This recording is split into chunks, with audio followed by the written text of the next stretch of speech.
Hi! Namiss ko kayo. Kakatapos ko lang mag-morning prayer. Tapos, ayan, naiyak na naman ako. Sino dito yung mga nasa 30s na tapos single pa?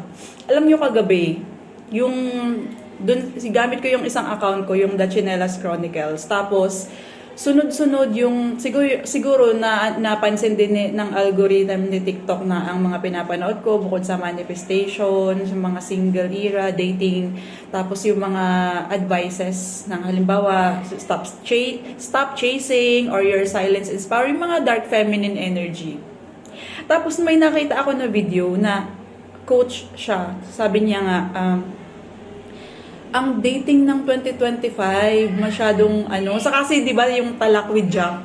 Grabe yung yung dating, yung hirap sa pagdi-date, pakikipag-date ngayong 2025 na nakakapagod.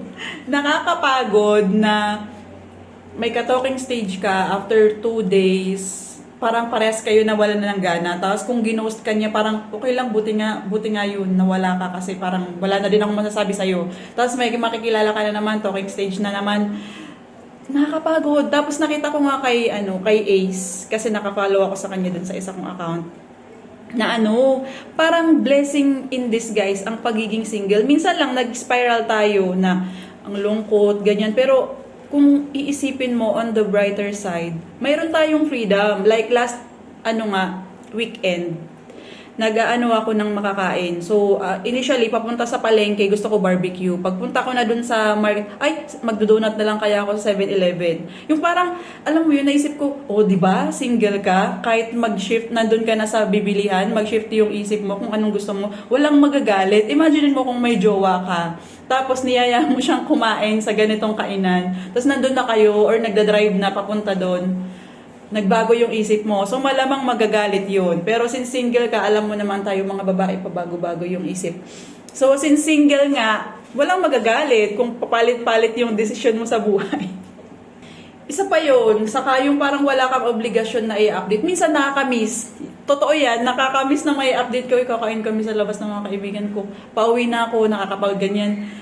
Pero, dinadaan ko na lang sa panonood ng mga videos. Tapos yun nga, nakikita ko na kasi pag yung mga ka-work ko dito, na-stress, ganyan. Tapos ako, di ba, wala akong ganong problema. Minsan lang talagang kakagatin ka din talaga ng lungkot. Walang susundo sa'yo, lahat sila nakasakay na sa motor, ganyan. Tapos ikaw naglalakad, dadaanan ka lang, naiwan ka na dun sa Kasi kami 6:20 yung uwian namin. Kaya, di ba, madilim na, tapos paglabas may sundo sakay sa motor, tapos may iwan ako mag-isa dito sa school. Ay, ang layo-layo ang laki ng school kasi namin, tapos may iwan ako naglalakad mag-isa. Pero minsan na-enjoy ko, nakikinig na lang ako ng mga motivational videos, and na-enjoy ko kasi lalo na pag weekend, kung humilata lang ako maghapon, sabi ko, wala akong anak. Pero nakikita ko yung brighter side nun na na walang manggugulo sa'yo na, mama, buksan mo to, mama, tapos biglang maiiyak. Sabi ko, enjoy ko yung peace na to. Kasi sabi nga nila, you only live once. Tapos, once na magkabibi ka na, magkapamilya ka na, hindi ka na makakabalik sa ganyang punto ng buhay mo na meron kang freedom. Kaya sabi ko, susulitin ko talaga to. Susulitin ko yung pagiging single. Sa mga single dyan, sige, follow nyo ako para magsama-sama tayo. Tapos naisip ko minsan, sana mayroong, di ba, may orphanage ang mga bata na walang parents. Sabi ko, what if mayroon na lang mga home for the age sa mga millennials na single? Tapos sige, dyan na lang tayo, sama-sama tayo dyan. Tapos paggabi mag-party-party tayo. So, kasi di ba, masaya naman tayong single. Tapos yung mga nasa paligid natin, ipapamukha sa'yo na, hindi, dapat malungkot ka kasi darating yung araw, walang mag-aalaga sa'yo. So, parang masaya ka, tapos parang tataniman ka nila ng lungkot sa isip mo. Parang lang. So, i-detach na lang natin yung mga sarili natin sa ganun. So, please follow for more mga single era na moments. Sana marami akong dito, makita na nasa same situation ko. And please follow me, and thank you so much for watching.